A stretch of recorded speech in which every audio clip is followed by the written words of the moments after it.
Bom dia no nome santo de nosso Senhor Jesus Cristo, que Ele nos abençoe e nos faça hoje melhores do que nós fomos ontem. Mando o meu abraço, a minha oração a todos, que Jesus Cristo vos fortaleça através do que nós ouviremos nesta manhã. Que Ele possa curar, libertar, esclarecer fatos. Desejo que você seja abençoado através deste pequeno momento de esclarecimentos que teremos. Um abraço. Então, segunda epístola do apóstolo João, no verso 9, ele diz: todo aquele que prevaricar é deixar de fazer aquilo que é correto, aquilo que é certo, agindo de má fé até. Por má fé, não é porque não viu, mas é por má fé. Todo aquele que prevarica e não persevera na doutrina de Cristo, não tem a Deus. Quem persevera na doutrina de Cristo, esse tem tanto o Pai como o Filho. Gostaria de ler 2 parágrafos. O primeiro é perguntas e respostas sobre Hebreus de 57, parte 3. Agora, antes de começarmos a tentar responder as perguntas, e apenas recorde de que eu posso estar errado. Veja, eu não alego estar correto em tudo que eu faço. Eu tento ser correto, mas talvez eu esteja errado. E se estiver errado, então apenas me perdoe. E rogo para que Deus me perdoe também, porque não tenho a intenção de errar. Eu não tento respondê-las apenas para ser, ou de forma que eu simplesmente, para prejudicar. Eu as respondo no melhor do meu conhecimento. Veja, se eu tiver que mudar minhas ideias em uma pergunta da Bíblia, eu acho que esta é simplesmente a coisa a fazer. Deveríamos mudar a qualquer tempo quando a palavra de Deus fala, porque é a palavra de Deus. Explicando o ministério, essa mensagem nós não temos ela em português, parágrafo 9. E vamos apenas examinar novamente se isso não é bíblico. Então deixe isso de lado. Se eu alguma vez disser qualquer coisa na sua presença, como uma doutrina ou um ensino que não esteja na Bíblia, esqueça isso, porque não está certo. E se algum anjo, não me interessa o quão real ele pareça e quão inspirado ele seja, se ele fala contrário à palavra de Deus, deixe isso de lado. Ele não é de Deus. Gálatas 1:8. Ainda que um anjo do céu vos anuncie qualquer outra doutrina além dessa, que já foi ensinada, que seja anátema. Nós não aceitamos nada, a não ser o que Deus disse. O objetivo nosso, neste ministério, que é o ministério de Cristo, não é denegrir, não é desfazer, não é desconsiderar o ministério que o irmão Brana teve nesta terra. Que isso fique bem claro. Agora, aquilo que estiver contrário, que não esteja de acordo com a palavra de Deus, conforme mostramos na terça-feira, quando lemos do Apocalipse 8 até o Apocalipse 11, compreendendo a veracidade do 7º anjo, por que eu tenho que ficar com algo que eu ouvi a vida inteira? Se o próprio está dizendo, na hora de mudar, é a hora de mudar. E João diz, todo aquele que prevarica, aquele que deixa de fazer algo por má fé, aquele que deixa de falar ao povo sabendo que deveria falar, é esse que prevarica e não persevera na doutrina de Cristo, não tem a Deus. É por isso que nós nos dispomos a sofrer. Você pode perguntar, por que, pastor Júnior? Para que isso? Por que isso? Estávamos tão bem. Porque a Bíblia não me permite mais prevaricar. Foram muitos anos prevaricando. No meu caso, eu não considero uma prevaricação, porque eu não fiz de má fé, até porque eu não sabia. Dizem que aquela pessoa que desconsidera a Bíblia na sua totalidade e considera todas as mensagens do irmão Branham como sendo absoluto, esta pessoa é chamada de branista. Por quê? Não são cristãos. Se fossem cristãos, naquilo que o irmão Branham confundiu, naquilo que o irmão Branham errou, conforme ele disse, eu posso errar. Mas é tão difícil falar isso, né? Como se ele fosse Deus. Ele é falível, como Martinho Lutero foi. Aí nós vamos para dentro da Bíblia.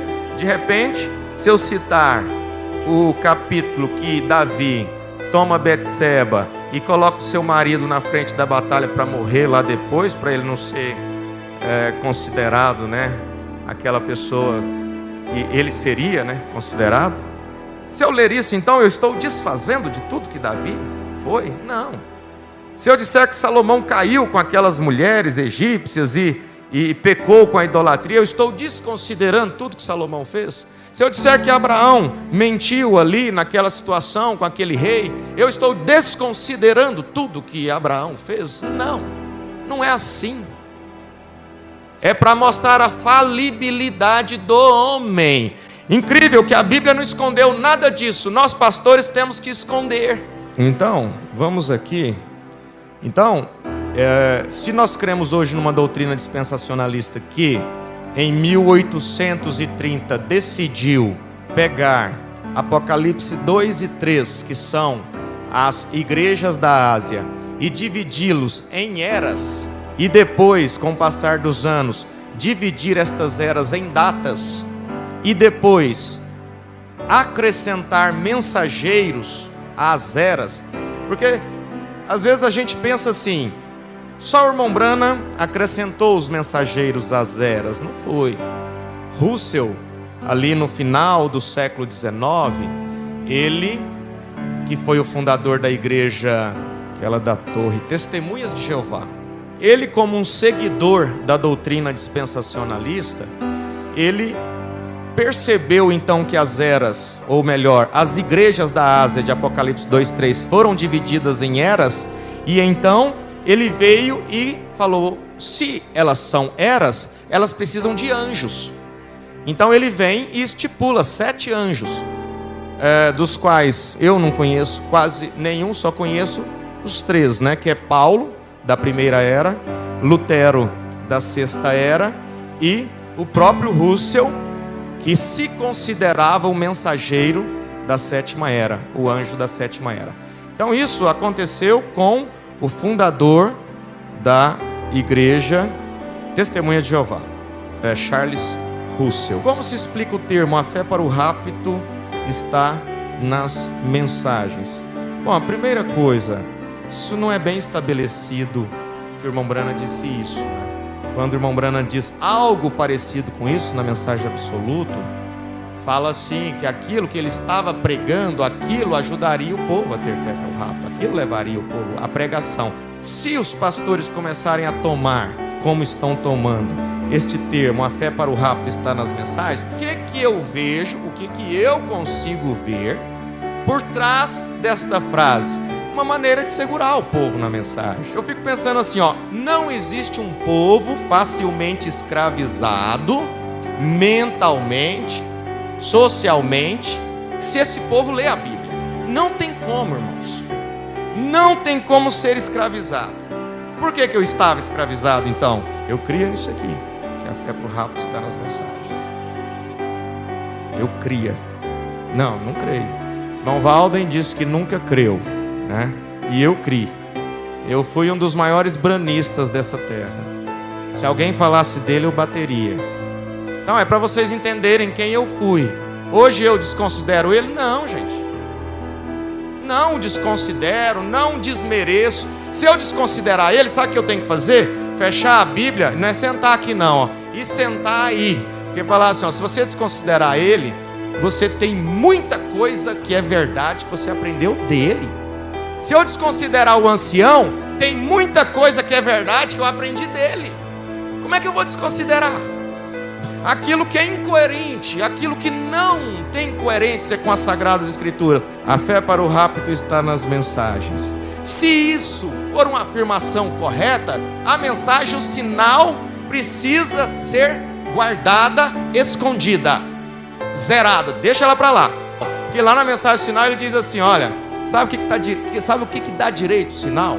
Obediência à palavra de Deus. Então te dá o direito ao sinal. Tudo bem, né? Você obedeceu à palavra de Deus. Aí de repente alguém chega e diz assim, mas a fé para o rápido está nas mensagens. Aí esquece a mensagem, o sinal então. Porque mesmo tendo o sinal, você está perdido. Então Efésios 4:30 também precisa ser tirado da Bíblia. Se essa afirmação, irmão, for correta, é tanta coisa que nós vamos ter que tirar da Bíblia. Porque aqui, ó, Efésios 4:30 diz assim, ó, esse termo, ele é rudimentar. Ele chega a ser assim um termo tendencioso. É um termo usado assim como se usava assim, ó, peguei um espírito ouvindo um pregador no rádio, disse o irmão Brana. O irmão Brana nunca disse isso. Eu peguei um espírito ouvindo um pregador no rádio, porque na época era rádio, né? Tinha televisão, mas o povo não tinha televisão em casa na época. Então quer dizer, se criou um termo, peguei um espírito ouvindo um pregador no rádio para que ninguém ouvisse, ninguém no rádio, a não ser o programa. Então, para quê? Para segurar o povo. E aí assim, você vai para a escola, lá não pega espírito. Você vai para o shopping, lá não pega espírito. Você vai trabalhar, lá também não pega espírito. Mas se você, quando terminou o programa, se você deixar 5 minutos, quando entrava aquele outro, não sei se vocês lembram disso, meu Deus, a gente tinha que desligar correndo, senão eu até sentir o espírito entrando. Era como eu sentia. Era como eu sentia. Eu estava deitado, às vezes, eu levantava correndo. Poxa, eu não posso nem ouvir, tampa os ouvidos. Por quê, irmão? Eu sempre fui muito fiel ao que eu ouvi. Eu sempre agi com muita fidelidade. Eu sempre agi com muita sinceridade. Eu acho que eu nem precisava estar falando isso, que eu fico parecendo que eu estou advogando em causa própria, mas não é. Hoje é um dia para a gente explanar. Eu estou falando isso porque o próprio testemunho, o histórico diz. Vocês me conhecem, a maioria dos irmãos de mais idade me conhece desde que eu nasci. Quer dizer, não precisava estar dizendo, mas a gente diz isso para vocês compreenderem como nós agíamos. Então, irmãos, deixa eu dizer outra coisa aqui em cima disso, né? Efésios 4:30 diz assim, ó: e não entristeçais o Espírito Santo de Deus. Se você obedece à palavra de Deus, você tem direito ao sinal. Então não entristeça este, que é o Espírito Santo, que é o sinal, no qual estáis selados para o dia da redenção. Olha o que esse Espírito Santo faz, ele te sela para o dia da redenção. Não existe tal coisa como fé para rápido. Existe. Você precisa do Espírito Santo, você precisa do novo nascimento. É São João capítulo 3. Você precisa de São João capítulo 3, do novo nascimento. Você tem um novo nascimento? Você tem um Espírito Santo na sua vida? É o que você precisa. Aí você precisa cuidar disso em você, porque a obra de santificação, ela não é assim, recebi, pronto, acabou. Não é.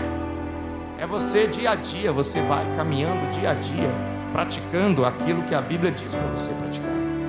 Então, Romanos 10:14, para fechar esse assunto: de sorte que a fé é pelo ouvir, e o ouvir pela palavra de Deus. A fé que você precisa é dessa. Você vai ver como vai aumentar essa frase. Você vai ver como isso aqui vai aumentar. Isso aqui vai ser falado 10 vezes em cada culto, no sistema e nesses meios que ainda estão prevaricando contra Deus, sabendo e deixando passar. Na mensagem, o irmão Brana fala que Caim é o filho do diabo, da serpente, filho carnal, sanguíneo. A Bíblia sustenta isso. Aí nós vamos ter que ir lá em Gênesis 4. Se você tiver um caderninho para anotar, é melhor. E conheceu Adão a Eva, sua mulher. Observe bem. Conheceu, coabitou com Eva. Conheceu Adão a Eva, sua mulher, e ela concebeu. Se parasse aqui, nós já saberíamos. E teve a Caim, e disse: alcancei do Senhor um varão. E teve mais a seu irmão Abel, e Abel foi pastor de ovelhas, e Caim foi lavrador da terra. Tá, é o primeiro ponto. que nós precisamos observar nessa doutrina. Aqui eles já haviam saído do jardim do Éden. Aqui eles já tinham saído, Deus já havia os expulsado de lá, Deus já havia sentenciado como eles deveriam proceder. Caim e Abel, com o passar dos dias, resolveram oferecer um sacrifício a Deus, nós conhecemos. E lá no versículo 6, ele irou-se. E o Senhor disse a Caim: por que te iraste? E por que descaiu teu semblante? Se bem fizeres, não haverá aceitação para ti? Se bem fizeres, não haverá aceitação para ti? Um homem com o sangue da serpente correndo em suas veias, e de repente Deus falando para ele, se, em outras palavras, do que Deus disse para ele, ele não disse: se bem fizeres, não haverá aceitação para ti? Então, se ele fosse lá e pegasse um cordeiro e fizesse como Abel, estava resolvido, tinha oferecido um sacrifício e teria aceitação para Caim. Pronto. Então aí nós teríamos um filho da serpente participando das bênçãos de um filho de Deus. Se fosse assim, né? E se não fizeres bem, o pecado jaz à porta, e para ti será o seu desejo, e sobre ele dominarás. Então, ele ali estava então escravo do pecado, a partir do momento que ele se irou. A Bíblia fala que Caim é filho do maligno. Aí a gente vai lá para a primeira carta de João, capítulo 3. Qualquer que é nascido de Deus não comete pecado, porque a sua semente permanece nele, e não pode pecar porque é nascido de Deus. O que é esse nascido de Deus? É o novo nascimento, é espiritual. Nisto são manifestos os filhos de Deus. Observe o verso 10 de 1 João 3. Nisto, o que, João? Que se manifesta os filhos de Deus e os filhos do diabo. Então, tem filhos de Deus e filhos do diabo? Tem. É sanguíneo? Primeira coisa também que a gente pode voltar lá no Antigo Testamento. Aí eu perguntaria assim: como esse gene passaria pela arca?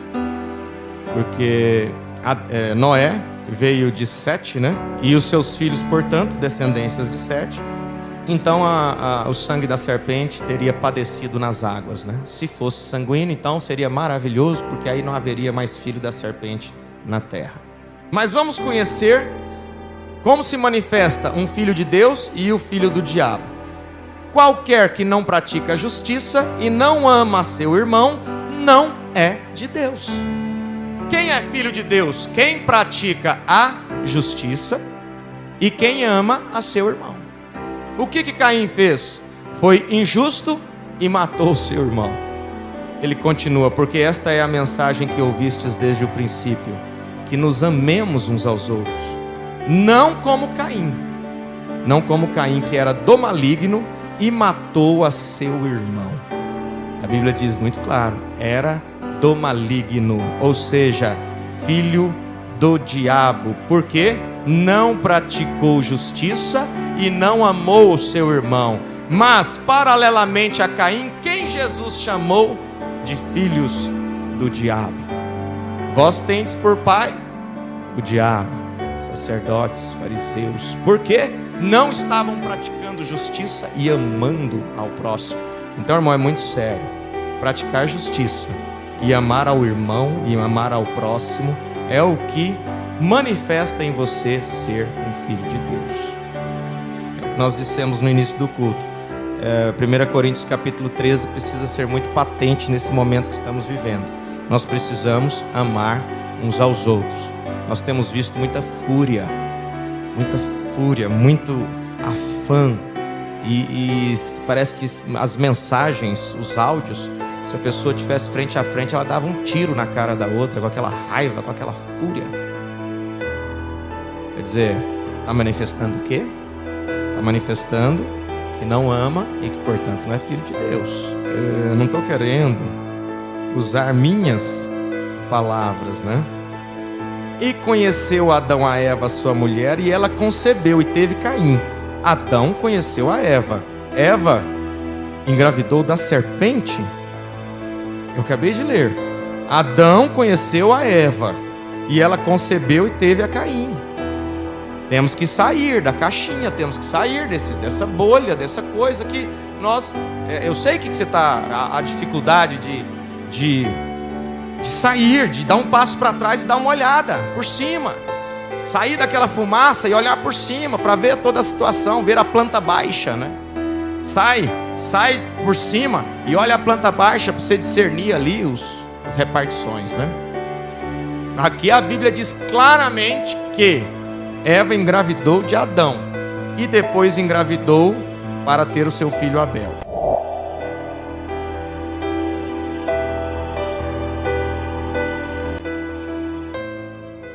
E agradecidos ao Senhor Jesus, estamos então finalizando mais este trabalho deste dia e pedindo a Ele que te abençoe, te fortaleça. E se você tem algum mal, uma dor que está te afligindo, rogamos ao Senhor Jesus Cristo que te abençoe, curando, aliviando a dor e te dando um dia maravilhoso. Desejo a todos isto e amanhã, permitindo o Senhor, nós ouviremos mais uma parte destes esclarecimentos. Um abraço, fiquem com Deus, em nome de Jesus Cristo. Amém.